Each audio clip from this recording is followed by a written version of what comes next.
네, 감사합니다. 우리 오늘 말씀 창세기 2장 4절부터 17절입니다.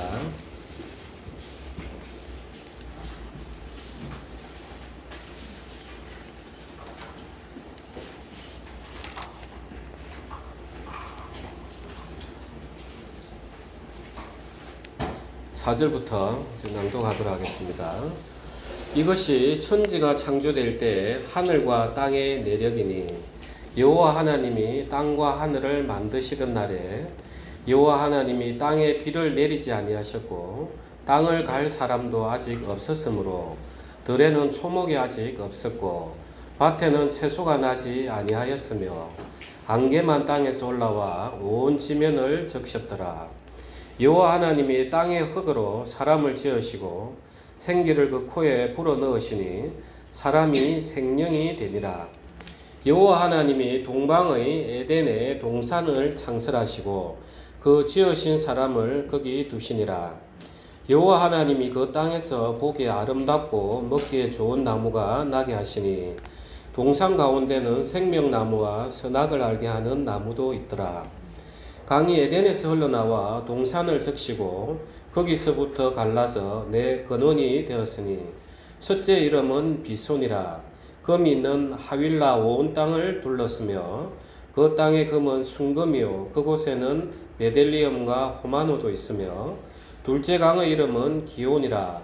부서 온 땅을 둘렀고 셋째 강의 이름은 히데겔이라. 아수러 동쪽으로 흘렀으며 넷째 강은 유보라 되더라. 여호와 하나님이 그 사람을 이끌어 에덴 동산에 두어 그것을 경작하며 지키게 하시고 여호와 하나님이 그 사람에게 명하여 이르시되 동산 각종 나무의 열매는 내가 임의로 먹되 선악을 알게 하는 나무의 열매는 먹지 말라. 내가 먹는 날에는 반드시 죽으리라 하시니라. 예, 오늘 이 말씀을 선택한 것은 우리가 이제 크리스마스가 이제 곧 다가왔습니다.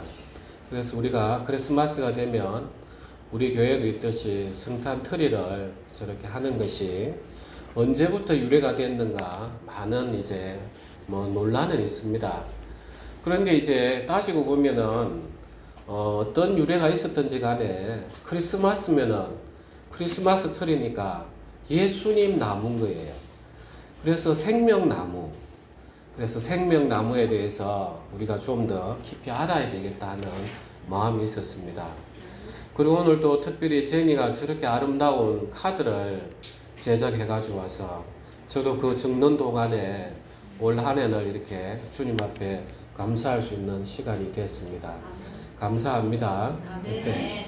그래서 크리스마스 트리 하면은 이제 생명나무 우리는 이렇게 볼 줄 알아야 되고 정말 겨울에도 저렇게 파릇파릇하게 생명이 넘치고 또 밤에 이렇게 불이 켜짐으로써 어둠을 비추는 그런 또 빛이 되는 그런 아름다운 생명나무가 되는 것 같습니다.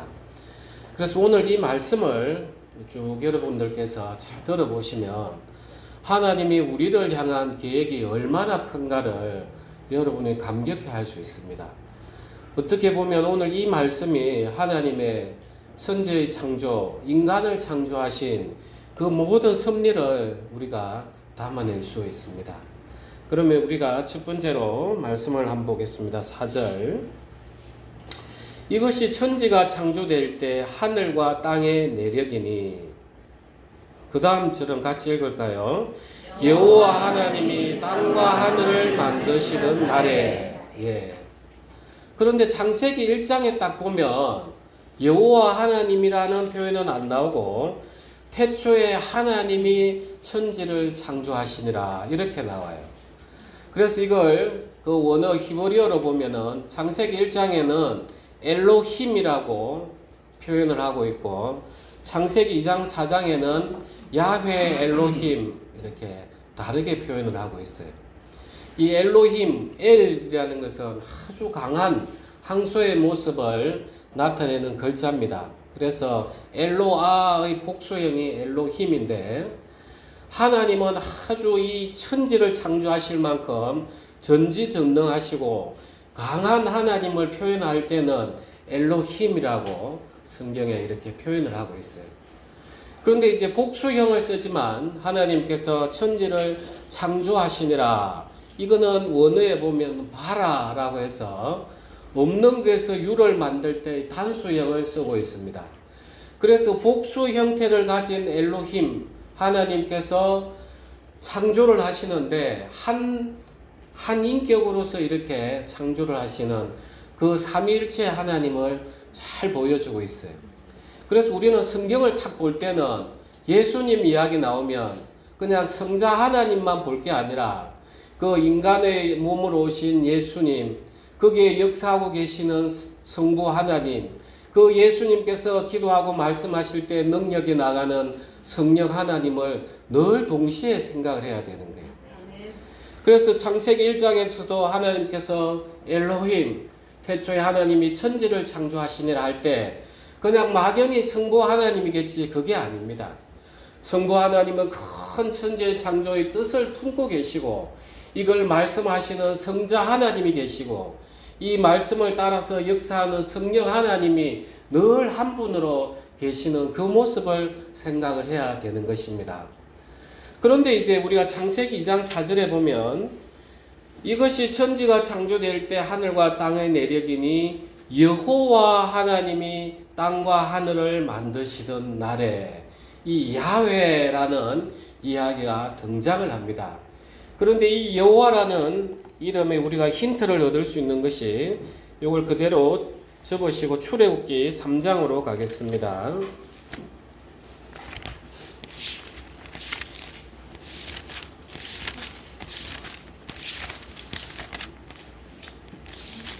예, 3장 6절에서 8절. 제가 가진 성경은 구약 성경 85페이지입니다. 3장 6절 제가 읽겠습니다. 또 이르시되 나는 내 조상의 하나님이니 아브라함의 하나님, 이삭의 하나님, 야곱의 하나님이라. 모세가 하나님 배웠기를 두려워하여 얼굴을 가리매 여호와께서 이르시되 내가 애굽에 있는 내 백성의 고통을 분명히 보고 그들이 그들의 감독자로 말미암아 부르짖음을 듣고 그 근심을 알고 내가 내려가서 그들을 애굽인의 손에서 건져내고 그들을 그 땅에서 인도하여 아름답고 광대한 땅, 젖과 꿀이 흐르는 땅, 곧 가나안 족속, 헷 족속, 아모리 족속, 브리스 족속, 히위 족속, 여부스 족속의 지방에 데려가려 하노라. 그 다음에 우리가 14절로 넘어가겠습니다. 14절은 우리가 합독하겠습니다. 하나님이 모세에게 이르시되 나는 스스로 있는 자이니라. 또 이르시되 너는 이스라엘 자손에게 이같이 이르기를 스스로 있는 자가 나를 너희에게 보내셨다 하라. 이걸 영어 성경으로 보면 나는 스스로 있는 자, I am who I am. 그래서 보호가 없어요. 거기에 모든 것을 다 달 수 있는 전지전능하고 치료하시는 하나님이시고 모든 것을 다 달 수 있는 I am who I am. 에흐에 에세르 에흐에라고 원어로는 이렇게 되어 있는데 이 에흐에가 뭐냐 하면은 하야로 있다. 우리가 영어로는 비동사입니다. 그래서 이 여호와라는 이름을 쓸 때는 오늘 이 출애굽기에 읽었듯이 하나님은 약속하시는 하나님, 그 약속을 잊어버리지 아니하시는 하나님, 하나님은 그 약속을 온전히 지켜내시는 신실한 하나님을 표현할 때는 여호와라는 이름을 붙여요. 그래서 오늘 창세기 2장 4절에 보면 여호와 하나님이라, 야훼 엘로힘이라, 이는 무슨 뜻을 가지고 있냐 하면은 하나님이 우리 인간에게 그 약속하시는 언약, 그 언약에 대해서는 철저히 지키시는 전지전능하신 하나님이시다. 이 뜻을 같이 가지고 있어요. 이걸 알아야만이 창세기 2장이 해석이 되는 거예요. 우리 다시 창세기 2장 돌아가겠습니다.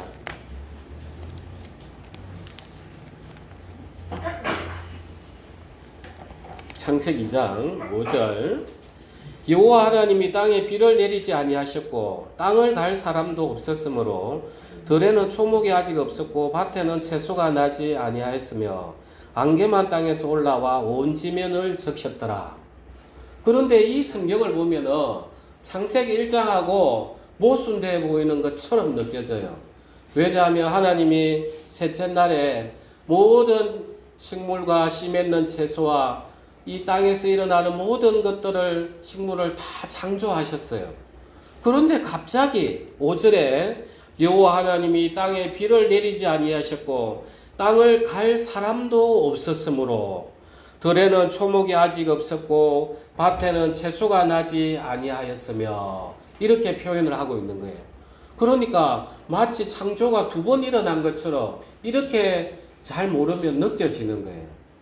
그런데 자, 창세기 1장은 하나님이 아주 큰 그림을 보여주시는 거예요. 아주 큰 그림을. 그야말로 전지전능하신 엘로힘, 천지를 창조하신 그 하나님의 천지를 창조하시는 광대한 모습을 보여주시고, 창세기 2장부터 여호와 하나님이라 할 때는 인간하고 관계를 맺으시는, 특별히 인간에게 더욱더 다른 짐승과는 달리 하나님이 애정을 쏟으시는 그 모습을 지금 보여주고 있어요. 그래서 5절에 보면은 땅을 갈 사람도 없었으므로 이 표현이 나오는 거예요. 하나님이 왜 인간이 없다고 해서 채소를 못 만들고 비를 못 내리겠습니까? 그만큼 하나님은 이 인간하고 인간을 통해서 일을 하고 싶은 거예요. 그래서 이 인간하고 이제 일을 해야 되니까 이제 하나님은 언약적인 관계, 이제 내가 너의 하나님이야. 이제 너는 나를 따라. 그러면 복이 될 거야. 하는 그걸 지금 선포하고 있는 것입니다. 이해가 되십니까? 창세기 2장을 그 여호와 하나님을 이해하지 못하면 그 다음부터는 왜 이 말씀을 또 이렇게 적었는가 도저히 알 수가 없어요. 하나님은 실로 우리 인간하고 동행하고 싶은, 인간을 통해서 이 세상을 다스리고 싶은 그 마음을 이때부터 선포하고 계시는 것입니다. 그러면서 7절에 보면 여호와 하나님이 땅의 흙으로 사람을 지으시고 생기를 그 코에 불어넣으시니 사람이 생명이 되니라. 우리 창세기 1장으로 한번 가보십시오.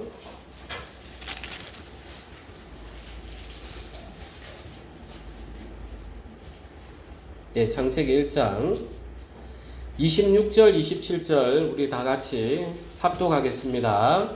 하나님이 이르시되 우리의 형상을 따라 우리의 모양대로 우리가 사람을 만들고 그들로 바다의 물고기와 하늘의 새와 가축과 온 땅과 땅에 기는 모든 것을 다스리게 하자 하시고, 하나님이 자기 형상 곧 하나님의 형상대로 사람을 창조하시되 남자와 여자를 창조하시고. 아멘. 자, 창세기 1장에도 하나님이 인간을 창조하시는 역사를 기록해놨어요. 그런데 이 2장의 7절은 좀 다른 표현이에요. 자, 1장에서 하나님께서 땅의 모든 것들을 땅으로부터 창조하실 때는 그 흙이라는 표현을 아담아라고 표현을 해요. 아담이 거기서 나왔잖아요. 붉은. 그래서 에돔도 붉은. 그냥 흙이에요. 짐승을 만들 때는 이 아담아라는 흙으로 만들고, 여기 2장 7절에 보면 땅의 흙으로 할 때 이 흙은 아파르라고 해서 흙을 채로 이렇게 치면 고운 흙이 밑에 떨어지죠. 이걸 아파르라고 하는 거예요. 그래서 하나님은 인간을 만들 때 그냥 짐승들처럼 털이 확 나는 이런 흙이 아니라 정말 고운 흙으로 만드셔서 흙을 통해서 하나님이 우리를 만들어내는 그 하나님이 인간에 대한 특별한 애정을 이렇게 표현을 하고 있습니다. 그래서 우리 인간의 털이 동물들하고는 다른 것 같아요. 이렇게 뭐 어떤 사람 털이 많이는 나지만 다 이렇게 곱고 이렇게 나오는 게 하나님께서 정말 그 고운 흙으로 우리를 빚으셨다는 거예요. 그러면서 땅의 흙으로 사람을 지으시고 생기를 그 코에 불어넣으시니 사람이 생명이 되리라. 1장에서는 마치 하나님이 말씀으로 다 인간을 만드셨던 것 같은데 2장에 보니까 하나님께서 그 큰 흙으로 인간을 빚고 그 코에다 대고 하나님께서 생기를 불어넣으니까 이제 그 사람이 흙으로 되었던 사람이 움직이더라는 겁니다. 그래서 우리 인간은 두 가지로 되어 있는 거예요. 그야말로 육체로 되어 있고 거기에는 하나님의 영이 들어온 영적인 존재, 우리 인간은 반드시 이 두 가지의 구성 성분을 가지고 있게 만들어졌어요. 그런데 이제 우리가 이 하나님께서 불어넣어 주시는 생기를 받아가지고 살아있는 영, living soul, 생명이 되었어요. 되었는데 불구하고 이제 우리 인간이 하나님을 떠나는 일이 있었습니다. 그러니까 우리 인간은 하나님을 떠나는 순간 뭐만 남습니까? 흙만 남는 거예요. 그래서 하나님께서는 아담에게 너는 흙이니 흙으로 돌아가라. 이제 하나님의 영이 아담 안에 거할 수가 없게 되어버렸던 거예요.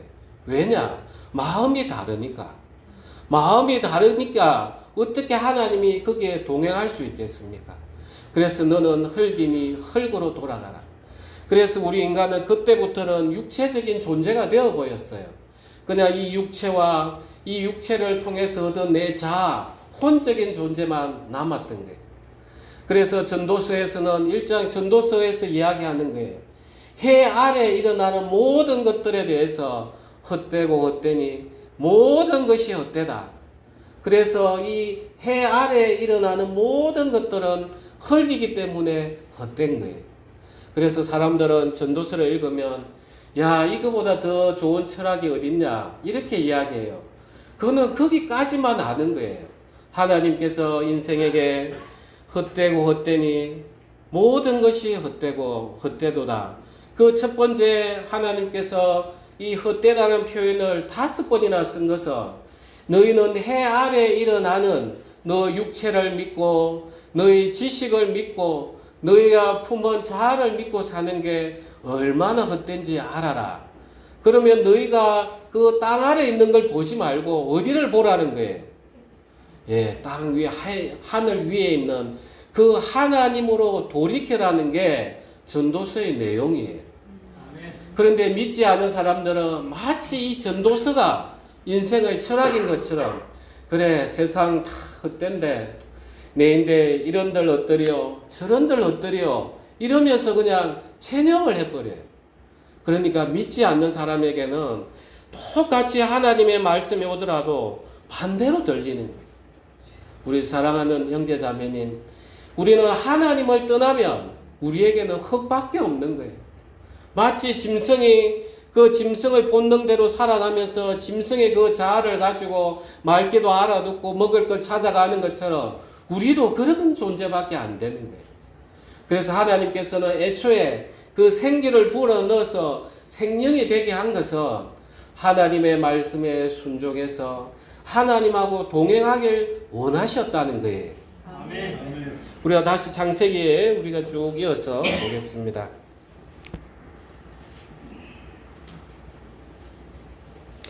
창세기 2장 8절입니다. 여호와 하나님이 동방의 에덴에 동산을 창설하시고 그 지으신 사람을 거기 두시니라. 자, 에덴 이게 무슨 뜻이냐? 아담 해서 아주 사치 화려하게 하다, 번성하게 하다 이 뜻을 가지고 있어요. 그게 에덴이에요. 우리가 파라다이스 하는 그게 바로 이 에덴의 이야기하는 뜻입니다.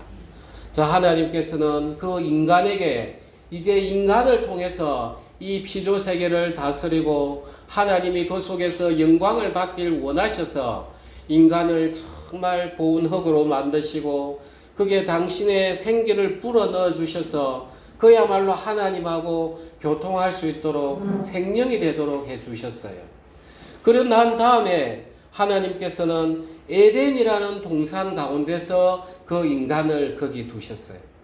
그러니까 이 에덴 그야말로 말뜻 그대로 여기에는 모든 것들이 하나도 부족함이 없어요. 여기에는 눈물도 없고 곡함도 없고 애곡함도 없고 질병도 없고 그야말로 우리가 바라는 그 천상의 파라다이스가 에덴이에요. 하나님이 이 인간을 그렇게 아름다운 곳에 두면서 하나님은 우리를 동행하시길 원하셨습니다. 정말 하나님이 어찌 보면 우리가 이 육체 흙인 존재인데 왜 우리에게 이렇게 하나님의 애정을 쏟아주시는가? 그 답은 하나님은 사랑이시기 때문에 그렇습니다. 하나님은 사랑이시기 때문에 그 사랑을 나누는 인간을 통해서 사랑을 주고 싶은 거예요. 사랑을 인간에게 주시고 또 인간으로부터 받은 그 사랑을 또 받으시고 그러면서 사랑 가운데 동행하길 원하셨던 것입니다. 그래서 진짜 하나님의 속성을 한마디로 이야기하면은 하나님은 사랑이시라. 이제 이 사랑이 온전히 동행하기 위해서는 마음이 같아야 됩니다. 마음이. 그래서 하나님께서 9절에 보면 여호와 하나님이 그 땅에서 보기에 아름답고 먹기에 좋은 나무가 나게 하시니 동산 가운데는 생명나무와 선악을 알게 하는 나무도 있더라. 이제 우리가 전도를 해보면 늘 선악과 이야기를 하면 왜 하나님은 이 인간이 선악과를 먹을 줄 알면서 그 선악과를 만드셨습니까? 그러고 나서 또 심판하고 그렇게 잔인하신 하나님이 어디 있습니까?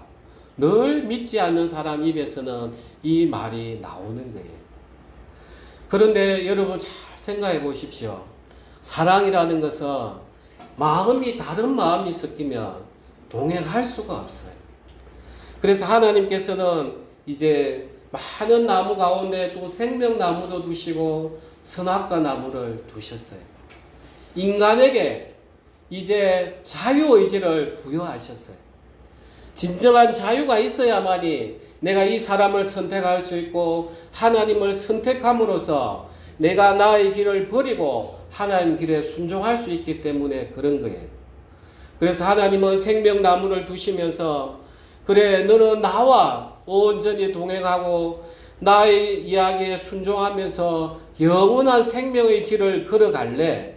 아니면 네가 가지고 있는 그 생각, 네가 생각하는 그 옳고 그름, 그것을 가지고 너 스스로 자율적인 존재로서 나와 그야말로 대등한 그런 가치 판단을 가지는 그런 존재로서 살아갈래? 이제 하나님께서는 이 아담 앞에 던져 놓으신 거예요. 지금 오늘 우리도 동일한 겁니다. 그리스도 안에서 우리가 하나님 안에서 하나님하고 동행할 수 있는 길은 다른 게 없습니다.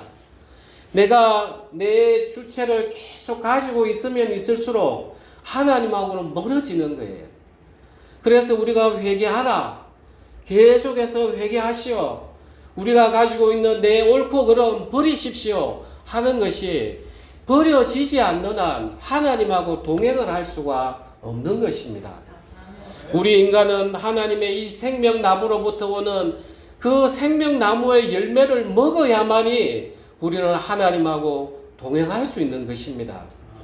내가 가지고 있는 옳고 그른 이 생각들, 우리가 성경에 보면 선악, 악은 라라고 하는데 이 라가 뭐냐면 우두머리 자리에 나를 앉혀놓는 그걸 악하다고 해요. 라가 뜻이 그렇습니다. 하나님이 있어야 되는 자리에 내 옳고 그른 판단 기준에 따라 나를 높여놓는 거예요. 그게 악한 거예요. 그러니까 내가 높으니까 어떻게 하나님하고 동행할 수 있겠냐는 거예요. 그래서 하나님께서 정말 이 동산 가운데 생명나무와 선악을 알게 하는 나무를 두신 게 너무 감사한 겁니다. 너무 감사한 거예요.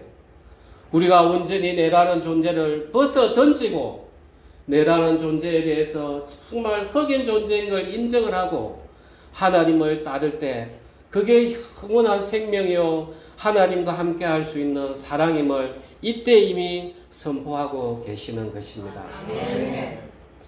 자, 그런데 여기에는 좀 특별한 말씀이 있어요. 우리가 17절에 보시면 선악을 알게 하는 나무의 열매는 먹지 말라. 내가 먹는 날에는 반드시 죽으리라 하시니라. 이 선악을 먹는 선악과일을 먹으면 어떻게 되는지 하나님이 명쾌하게 이야기해 놨어요. 그런데 너희가 생명나무의 열매를 먹으면 어떻게 된다? 이 말씀을 여기에는 숨겨놨어요. 저는 이게 얼마나 감사한지 모르겠어요. 우리가 이 생명나무의 열매를 먹으면 어떻게 되는지 우리가 3장, 창세기 3장 22절 한번 가보도록 하겠습니다.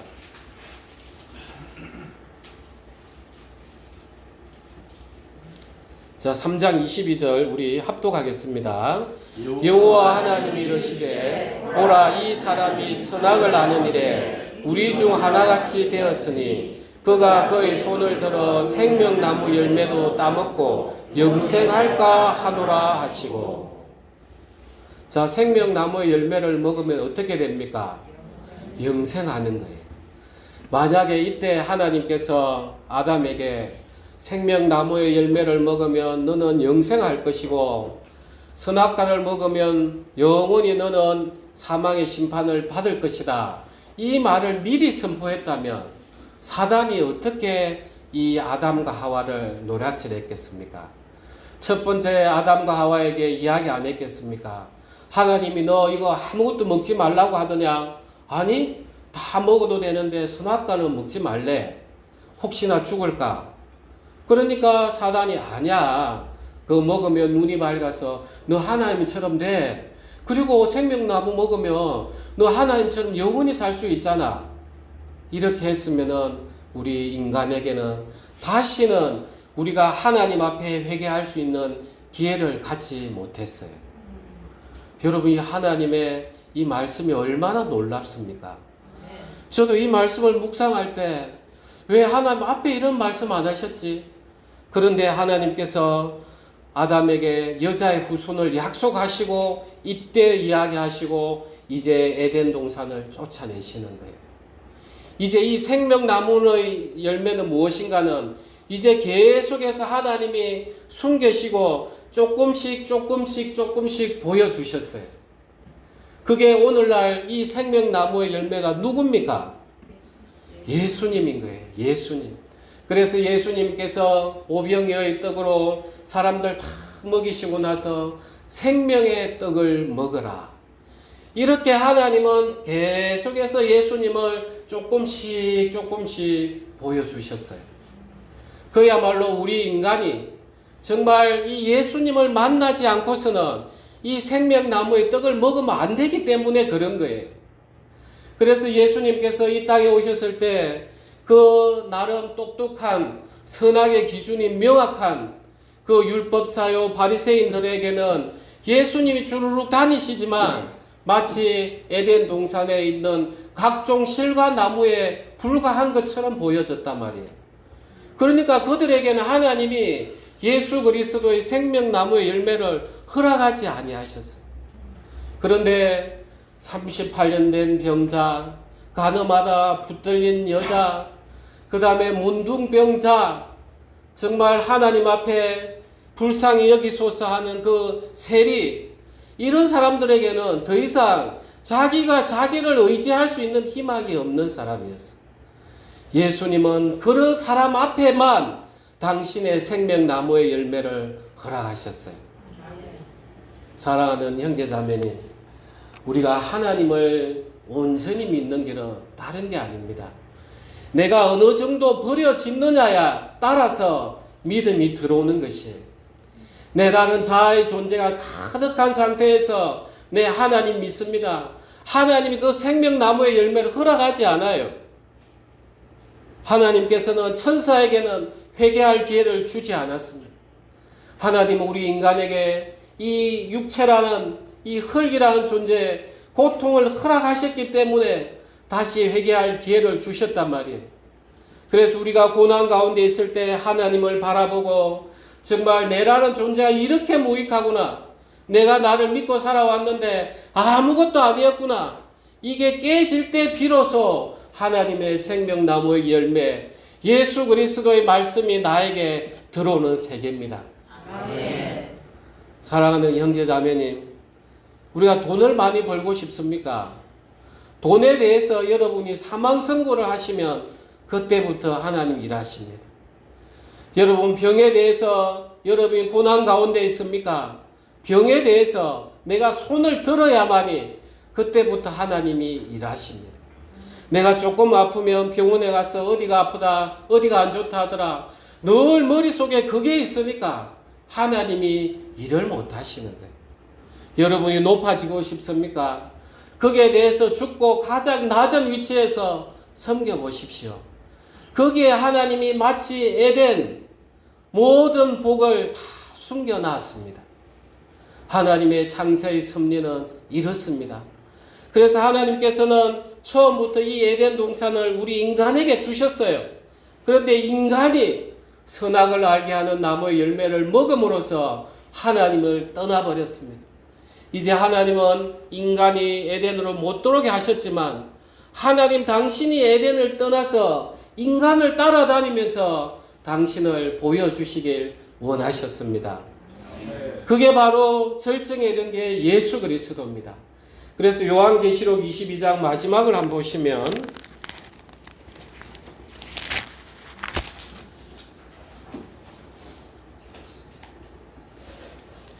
22장 1절부터 우리 5절까지 우리가 합독하겠습니다. 또 그가 수정같이 맑은 생명수의 강을 내게 보이니 하나님과 및 어린 양의 보좌로부터 나와서 길 가운데로 흐르더라. 강 좌우에 생명나무가 있어 12가지 열매를 맺되 달마다 그 열매를 맺고 그 나무 잎사귀들은 만국을 치료하기 위하여 있더라. 다시 저주가 없으며 하나님과 어린 양의 보좌가 그 가운데 있으리니 그의 종들이 그를 섬기며 그의 얼굴을 볼 터이요 그의 이름도 그들의 이마에 있으리라. 다시 밤이 없겠고 등불과 햇빛이 쓸데없으니 이는 주 하나님이 그들에게 빛이심이라. 그들이 세세토록 왕노릇하리로다. 이게 본래 하나님이 인간을 창조하신 그 궁극적인 목적이었어요. 하나님은 아담이 선악과를 먹고 하나님을 떠났지만 하나님 당신이 여호와 하나님이시기에 하나님이 한번 내뱉은 언약은 끝까지 완수하시는 그 신실하신 하나님이시기에 이 마지막 날까지 그 하나님이 작정하셨던 에덴을 마지막에 다시 회복하는 것이 성경의 역사입니다. 다시 우리 창세기 2장 가셔서 정리하도록 하겠습니다.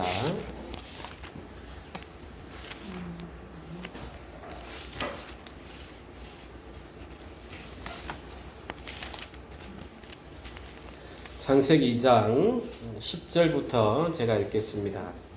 강이 에덴에서 흘러나와 동산을 적시고 거기서부터 갈라져 네 근원이 되었으니 첫째 이름은 비손이라 금이 있는 하윌라 온 땅을 둘렀으며 그 땅의 금은 순금이요 그곳에는 베델리엄과 후마노도 있으며 둘째 강의 이름은 기온이라 구스 온 땅을 둘렀고 셋째 강의 이름은 히데겔이라 아수로 동쪽으로 흘렀으며 넷째 강은 유보라 되더라. 자, 하나님은 이 에덴에서부터 네 강이 발원이 되게 했습니다. 이 네 강이라는 것은 성경에 동서남북에서 천지를 표현할 때 이렇게 네 개라는 표현을 쓰고 있어요. 자, 이 강이라는 것은 모든 생명의 원천이에요. 우리가 에스겔에도 이 말씀이 나와요. 하나님의 강이 쭉 흘러가니까 모든 죽었던 것이 다 다시 일어나는. 그래서 이 에덴이라는 것에서부터 모든 생명의 원천이 되는 그 장소라는 것을 지금 이야기해 주고 계시는 거예요. 조금 전에 우리가 요한계시록 22장에서 읽었듯이 그 그 하나님의 어린 양과 하나님의 보좌에서부터 그 생명수의 강이 다 흘러나오는 그 모습이 지금 이 창세기 2장에서 미리 보여주시는 것입니다. 그래서 예수님이 이 땅에 오셨을 때 그 사마리아 여인이 남편을 5이나 두고 지금 같이 살던 그 남자는 그 남편도 아니었는데 얼마나 목말랐겠습니까? 이 남자가 나를 진정으로 사랑해 줄 남자일까? 아니면 이 남자가 나를 사랑해 줄 남편일까? 그렇게 5명을 다 바꾸고 6번째는 내가 호디 신고 또 잘못하면 고생할 것 같으니까 그냥 살고 있는 거예요. 그러니까 예수님께서 그 여인에게 와서 내가 주는 그 생수는 영원히 목마르지 아니하리라. 이 에덴, 이 하나님의 생명에서 나오는 그 예수님으로부터 나오는 그 말씀을 먹어야만이 우리에게는 평안이 일어나고 생명이 일어나고 기쁨이 일어나는 것입니다. 네. 그래서 첫째 이름은 비손이라. 비손 뜻 자체가 부요하다는 뜻이에요. 이 에덴에로부터 나오는 이 강물을 먹어야만이 우리가 부요해진다는 거예요. 그래서 그는 온 땅을 둘렀으며 그 땅의 금은 순금이요. 그만큼 화려하다는 거예요.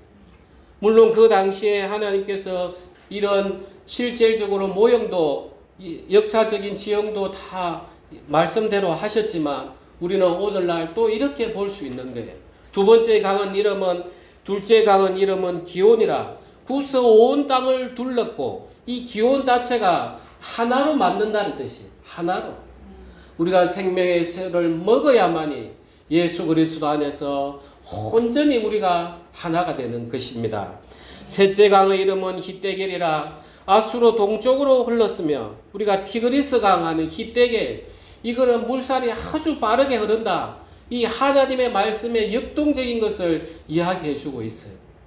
넷째 강은 유보라데드라. 이는 풍요를 나타내는 그런 뜻입니다. 파데샤. 그래서 하나님의 이 에덴으로부터 나오는 이 생명수의 물을 우리가 마셔야만이 우리가 하나님 안에서 부유할 수 있고 하나님 안에서 하나가 될 수 있고 하나님 안에서 우리가 더욱더 생명의 큰 우리가 전도를 해낼 수 있는 것입니다. 그래서 이 에덴에로부터 흘러오는 물을 마셔야만이 되는데 그게 바로 오늘날 우리가 예수 그리스도 그 생명나무 되시는 예수 그리스도 안에서 온전히 하나가 되어야만이 그 물이 철철 흘러 넘쳐서 우리에게는 더욱더 부요와 평안이 넘치는 것입니다. 15절에 여호와 하나님이 그 사람을 이끌어 에덴 동산에 두어 그것을 경작하며 지키게 하시고 여호와 하나님이 그 사람에게 명하여 이르시되 동산 각종 나무의 열매는 내가 임의로 먹되 선악을 알게 하는 나무의 열매는 먹지 말라. 내가 먹는 날에는 반드시 죽으리라 하시니라. 이제 하나님께서는 뭐가 부족한 게 있습니까? 그런데 그 사람을 라카어에서 이렇게 손수 끌고 와서 에덴에 탁 앉혀놨다는 거예요. 하나님은 정말 우리 인간하고 동행하시고 싶은 거예요. 예수님께서 제자들에게 이야기하셨습니다. 그 수확할 보리철을 보면서 수수할 일꾼을 보내주소서라고 기도하라고. 그러면서 이 수확의 기쁨에 동참하자. 하나님께서는 이 아담에게 이 천지를 창조하시고 이 피조 세계를 다스리는 그 기쁨에 아담을 초대했던 거예요. 오늘날 예수님이 지금 우리에게 그렇게 초대하고 있습니다. 이 세상에서 하나님께서 예수님께서 우리를 부르셔서 정말 다 믿지 않는 사람이 얼마나 많으냐, 그 영혼이 공고한 자가 얼마나 많으냐, 여전히 선악에 빠져있는 사람이 얼마나 많으냐, 정말 추수할 곳이 널려있다. 이제 나와 함께 정말 내가 너에게 능력을 줄 테니까 나와 동행하면서 그 수확의 기쁨에 같이 동참하자꾸나. 지금 예수님이 우리에게 그렇게 이야기하고 있습니다. 사랑하는 형제자매님, 오늘 창세기 2장을 보면서 정말 하나님이 우리 인간을 어떻게 생각하는지 너무 잘 보여주고 있어요. 우리가 볼 때는 이 인간 그냥 죽으면 흙인 것처럼 아무것도 아닌 것처럼 생각하지만 하나님은 이 흙 가운데서 예수 그리스도의 그 보혈로 정결케 해서 하나님 당신의 영을 이제 우리 가운데 부어 넣어서 우리에게 그 에덴의 충만한 생명의 강이 흘러 넘치게 하고 이 생명의 강이 흐르는 곳마다 정말 죽지 않는 영원한 생명 그 과일이 열리게 해서 수확의 기쁨에 우리를 부르시는 것입니다. 네. 사랑하는 형제자매님, 우리는 이 선악의 열매를 먹으면 지금도 죽습니다. 지금도 죽어요. 내가 내 옳고 그름을 따라서 교회를 보고 형제를 보고 말씀을 보면은 하나님하고 떨어집니다. 내 생각하고는 다르지만 오직 이 말씀 가운데서 나를 죽여야만이 하나님하고 온전히 하나가 되는 것입니다. 우리 기도